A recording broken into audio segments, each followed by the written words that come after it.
नमस्कार दोस्तों।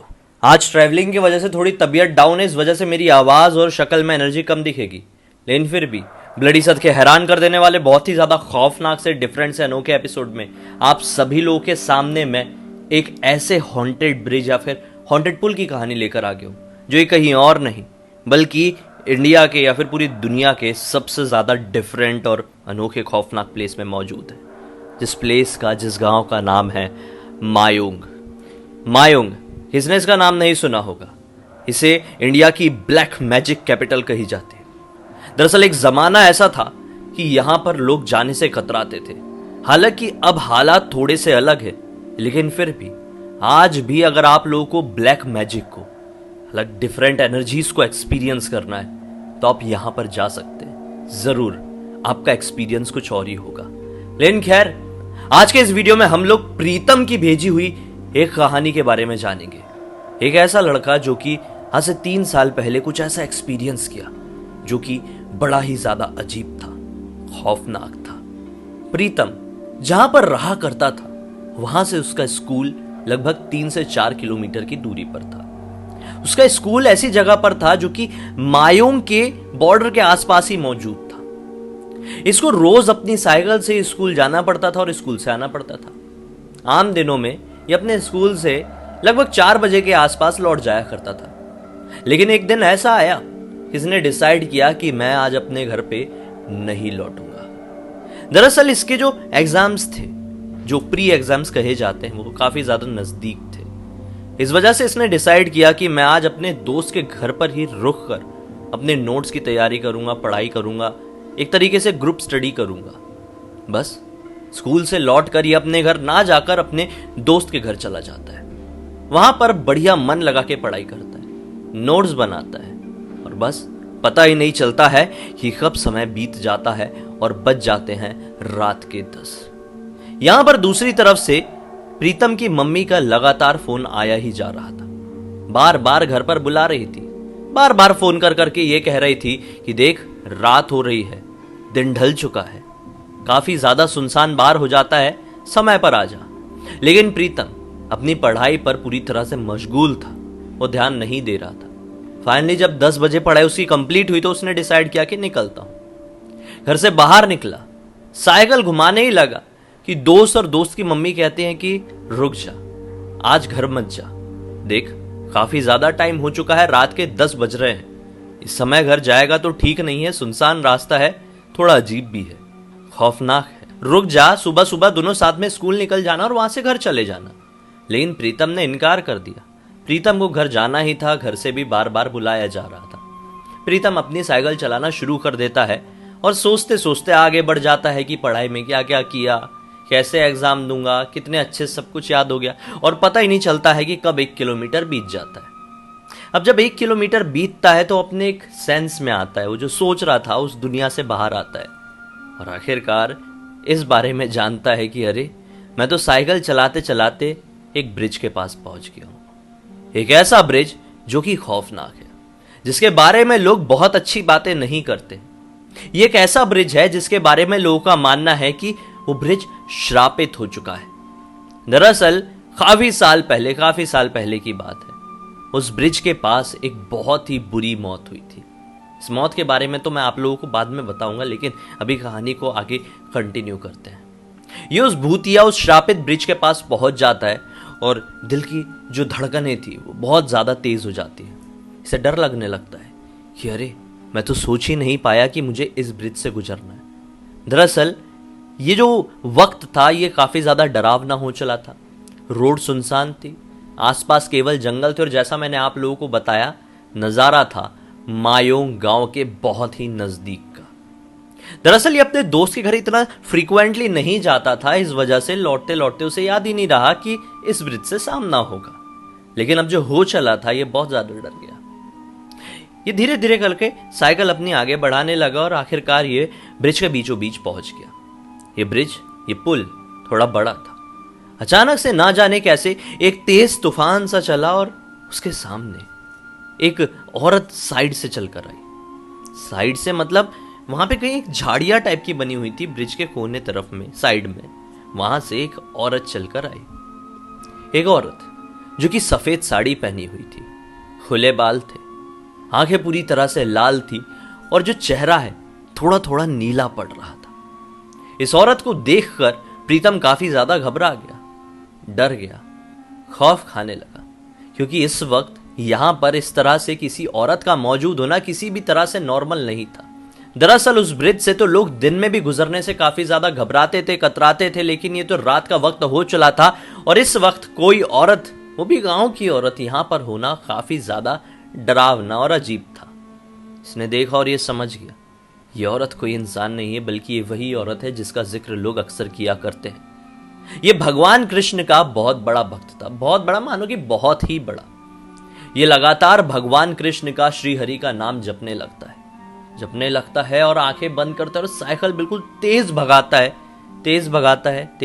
है और ये ब्रिज क्रॉस कर जाता है। ये आओ देखता है ना ताओ, सीधे सीधे जाने लगता है, लेकिन पीछे से किसी की जोर से चीखने की आवाज सुनाई देती है। जोर से चीखने की आवाज आई तो आई, लेकिन उसके अगले ही पल आवाज आई जैसे कि कोई नदी में छलांग लगाया। नदी कह लो या नहर कह लो, जो कि उस ब्रिज के नीचे थी, उसमें किसी ने छलांग लगाया। नहर थी एक्चुअली। बस ये डर गया और बहुत तेजी से भगाकर ये घर पर पहुंच गया। घर पर पहुंचा, मुंह हाथ धोया और इसकी मम्मी ने इससे बहुत कुछ पूछने की कोशिश की कि क्यों इतना भागा भागा आ रहा है, क्यों इतना थका हुआ, डरा हुआ लग रहा है, पसीना पसीना लग रहा है, खाना तो खा ले। बात करने की कोशिश कर रही थी, लेकिन अपनी मम्मी को कुछ भी जवाब नहीं देता है और सीधे जाकर अपने बिस्तर में सो जाता है, दरवाजा अंदर से बंद। मम्मी ने, घर वालों ने इसको उठाने की बहुत ज्यादा कोशिश की, लेकिन ये नहीं उठता है। थक हार कर लोग अपने अपने रूम में जाकर सो जाते हैं। रात के तकरीबन 3 बजे इसके रूम से बहुत जोर से चिल्लाने की आवाज सुनाई देती है। घर के सारे लोग इकट्ठे होते हैं, उसको जाकर हाथ लगाते हैं, उसको पाते हैं कि वो बैठा हुआ है, उसका शरीर पूरी तरीके से ठंडा पड़ चुका है और एक ही तरफ एक टक लगाए मुंह फाड़ा हुआ देख रहा है। चेहरे की रंगत पूरी तरह से उड़ी हुई है। अब जाकर जबरदस्ती करके इससे पूछने की कोशिश की कि हुआ क्या है, जब से तू लौटा है तब से ऐसी हरकतें क्यों कर रहा है, बता। अब वो बताता है कि मुझे अभी सामने वो औरत खड़ी हुई दिखाई दी। बोले कौन औरत? प्रीतम बोलता है वही औरत जो कि उस ब्रिज में घूमती है। अब घर वाले सुनते हैं तो सबकी सिट्टी पिट्टी गोल हो जाती है। ये औरत, ब्रिज वाली औरत, कोई नॉर्मल औरत नहीं थी। दरअसल इसकी एक हिस्ट्री थी जो मैं आप लोगों को बताने वाला था। दरअसल काफी साल पहले इस गांव के थोड़ी आउटर एरिया में एक छोटा सा घर हुआ करता था। उस घर में एक दंपत्ति रहने के लिए आते हैं। दंपत्ति बड़ी ही अजीब तरह से रहते थे। पति पत्नी की ज्यादा बातें करने की आवाज सुनाई नहीं देती थी और ना ही पत्नी अपने घर से बाहर निकलती थी। अक्सर इन लोगों के घर से लड़ाई करने की आवाजें सुनाई देती थी। फिर कुछ दिनों बाद पति के घर वाले यहां पर शिफ्ट हो गए, यानी कि माँ, बाप, उसका बहन और भाई, सब लोग शिफ्ट हो गए। और जब ये लोग शिफ्ट हुए तो उनके शिफ्ट होने के बाद से ही ये जो औरत थी, उसकी जो पत्नी थी, उसकी चीखने चिल्लाने और रोने की आवाज बहुत ही ज्यादा क्लियर सुनाई देने लगी लोगों को। अब लोग उनसे बात ही नहीं करते थे तो कितना उन लोगों को समझ पाते, लेकिन फिर भी गांव वाले जाते, लड़ाई रोकने की कोशिश करते, लड़ाई रोकते भी लौट जाते, फिर से वापस से लड़ाई होने लगती। ऐसा समझ में आ रहा था कि ये एक डोमेस्टिक वायलेंस का नतीजा है। यहां पर कुछ दहेज वाला सिस्टम फंसा हुआ है, बहुत बुरा। बस फिर एक दिन क्या हुआ, ये लोग सभी लोग पता नहीं क्यों रात के वक्त घर से बाहर निकले, वो पत्नी भी, और माना जाता है कि शायद उसी ब्रिज के पास पहुंचे होंगे, हाथापाई हुई होगी और फिर वो औरत या तो ब्रिज में गिर गई या तो फिर उसे गिरा दिया गया।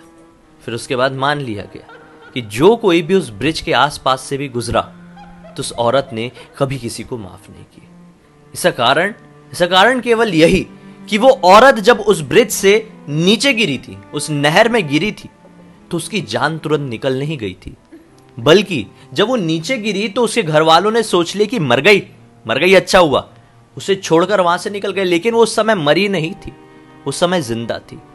वो बाहर निकलने की बहुत कोशिश की थी, चिल्ला चिल्ला के लोगों को बुलाने की बहुत कोशिश की थी।